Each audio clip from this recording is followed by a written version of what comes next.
আমাদের মূল টার্গেট হলো বিশ্বকাপ এবং এশিয়ান গেমস এবং অবশ্যই আমাদের সাউথ এশিয়ান গেমস, কারণ এইগুলো আপনার অলিম্পিক অ্যাসোসিয়েশন কর্তৃক স্বীকৃত যে সমস্ত টুর্নামেন্ট, সেই টুর্নামেন্টগুলো কিন্তু এগুলোই। তো সেখানে আমাদের অবশ্যই আছে এবং আমাদের যেহেতু একটু জাতীয় খেলা, কাবাডি বিশ্বের সবাই জানে যে এই কাবাডি খেলাটি বাংলাদেশের খেলা এবং আমাদেরও কিন্তু তৎপরতা রয়েছে। আপনারা লক্ষ্য করেছেন আমাদের প্লেয়ার হান্টিংয়ের যেমন রয়েছে, আমাদের ট্রেনিংয়ের ঠিক তেমনই রয়েছে এবং আমাদের যে ম্যাচ আয়োজন, যে সমস্ত বিষয় আপনার খেলার ডেভেলপমেন্টের জন্য দরকার হয় তার প্রতিটিই কিন্তু আমরা করে যাচ্ছি, আপনারা লক্ষ্য করেছেন।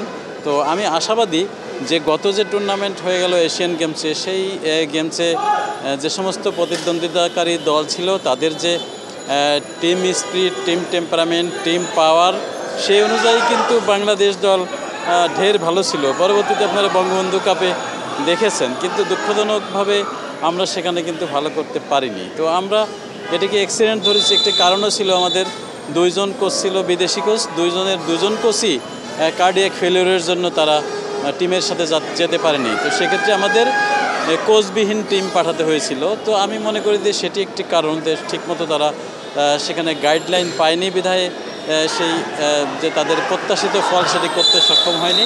আমরা আগামীতে কিন্তু আশাবাদী যে আমরা ভালো কিছু করতে পারবো এবং আমাদের কিন্তু চেষ্টার কোনো ত্রুটি নেই। আপনারা লক্ষ্য করেছেন যে আমরা মাসের পর মাস বিদেশে রেখে সেখানে ট্রেনিং করানো এবং বিদেশের বিভিন্ন দলের সাথে খেলানো। আপনারা জানেন যে প্রো কাবাডির জন্য ইন্ডিয়া বিখ্যাত এবং বিশ্বের সব বড় বড় খেলোয়াড়গুলো সেখানে খেলে, বাংলাদেশের খেলোয়াড়রাও সেখানে খেলে। এরকম আমরা যে সমস্ত স্থানীয় টিম আছে সেই সমস্ত টিমের সাথে কিন্তু আমরা খেলা করিয়েছি, যাতে তাদের পরবর্তীতে যখন ইন্টারন্যাশনাল ম্যাচ যখন তারা খেলবে, তাদের পরিচিত প্লেয়ারকে তারা প্রতিদ্বন্দ্বিতা করতে পারে, তাদের সাথে খেলতে পারে। তো আমাদের কিন্তু চেষ্টার কোনো ত্রুটি নেই। তো আমি আশাবাদী, আমি একটু কিন্তু হাল ছাড়িনি এবং আমি হাল ছাড়তে রাজিও নেই। আমি মনে করি যে ফল আসবেই, কিন্তু বলবো যে একটি সৌভাগ্যও বটে। কাবাডিতে কিন্তু যে সমস্ত প্রতিভাবান খেলোয়াড় উঠে আসে তারা কিন্তু বেশিরভাগই আপনার আমাদের যে কয়েকটা সার্ভিসেস টিম আছে, সেই সার্ভিসেস টিম কোথাও না কোথাও কিন্তু চাকরি পেয়ে যাচ্ছে। তো সুতরাং আমাদের যে আলাদা করে ফেডারেশনের পক্ষ থেকে করার বিষয়, সেটি কিন্তু আমাদের করার লাগছে না। কিন্তু ফেডারেশনে কিন্তু আপনারা জানেন যে অনেক সুযোগ সুবিধা কিন্তু আমরা তৈরি করেছি ফেডারেশনে। সেটি তেমন একটি যে কাবাডি বডি কন্ট্যাক্ট গেম, বাংলাদেশে একমাত্র কাবাডি ফেডারেশনই নিশ্চয়তা দেয় যে কোনো খেলোয়াড় যদি খেলার সময় আহত হয় তার সকল চিকিৎসার ব্যবস্থা ফেডারেশন করবে এবং সেটা করে থাকে, সেটা দেশেই হোক এবং বিদেশেই হোক। তো এটি কিন্তু তাদের একটি বিরাট প্রণোদনা। এবং আমাদের যে জেলাভিত্তিক আপনি কম্পিটিশনের কথা বলেছেন, আমাদের যেমন জাতীয় টুর্নামেন্ট যেটি শুরু হয়েছে সেটাতে কিন্তু 64 জেলা কিন্তু অংশগ্রহণ করে। এবারও আমরা আশা করি 64 জেলায় অংশগ্রহণ করবে। এটা ছাড়া আমরা চেষ্টা করছি, আগেও বলেছিলাম যে জেলার ভিতরে এই লিগ টুর্নামেন্ট হবে, যে লিগ টুর্নামেন্ট হলে সেখানে আপনার খেলোয়াড়রা উঠে আসে, গড়ে ওঠে।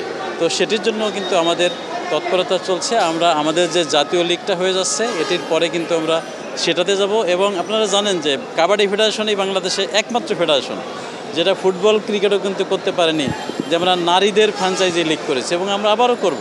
এবং আমাদের সাথে যারা সাপোর্ট করেন, আমাদের যারা স্পন্সর হিসেবে যারা থাকেন, টিম নেন, তারা কিন্তু আজকেও এখানে উপস্থিত আছে, আজকেও বলেছে যে আমরা টিম নিতে চাই। তো সেটি কিন্তু আমরা করছি।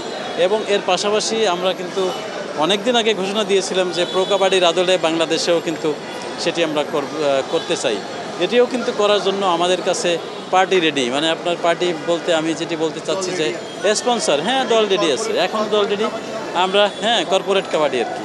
তো সেটিও হয়তো আমরা অচিরেই শুরু করব। আমরা অলরেডি একজনের সাথে কথা বলেছি, তাকে একজনকে একটা চিপ করে দিয়ে আমাদের ফেডারেশনের বাইরেই একজনকে চিপ করে কমার্শিপ আমরা এটি ছেড়ে দেবো, সেটা অতি অল্প সময়ের ভিতরে দেবো, আপনারা দেখতে পাবেন। আমরা লোকালি তো আমরা অবশ্যই স্যাটিসফাইড। মানে এশিয়া কাবাডি, ওয়ার্ল্ড কাবাডি কর্মকর্তারা তো এসেছিলেন, তাদের মানে ওই ব্যক্তিটা কি, আর আমরা যেটা জেনেছিলাম যে সেটা আমাদের সামনে বিশ্ব ওয়ার্ল্ড কাপ করার একটা বাংলাদেশে একটা আমাদের প্ল্যানও আছে, ওটার কোনো অগ্রগতি বা কোনো খবর আছে? হ্যাঁ, অবশ্যই আছে, অগ্রগতি আছে। এটি আপনার এখনও খবরে প্রচার করার মতো নয়, কিন্তু ইন্টারন্যাশনালের সাথে আমাদের কথা হচ্ছে যে আগামীতে আমরা যে বঙ্গবন্ধু কাবাডি যেটা আমরা করে থাকি, আমরা সেইখানেই সেটাতেই আপনার ওয়ার্ল্ড কাপ হওয়ার সম্ভাবনা আছে। এটি আলাপ আলোচনা পর্যায়ে আছে। এই জন্য আমি ঠিক নিশ্চয়তা দিয়ে কিছু এখন আপনাদেরকে বলতে চাই না, অর্থাৎ প্রচারযোগ্য এখনও না আর কি। আমাদের আলাপ আলোচনা পর্যায়ে আছে, যদি হয় তাহলে নেক্সট অর্থাৎ আগামী ওয়ার্ল্ড কাপটা, বঙ্গবন্ধু হ্যাঁ কাপটাই ওয়ার্ল্ড কাপ। ওয়ার্ল্ড কাপ হিসেবে ওয়ার্ল্ড কাপের যে সমস্ত ক্রাইটেরিয়া আছে সেই সমস্ত ক্রাইটেরিয়া নিয়ে এই ঢাকাতেই আপনার ওয়ার্ল্ড কাপটা হবে।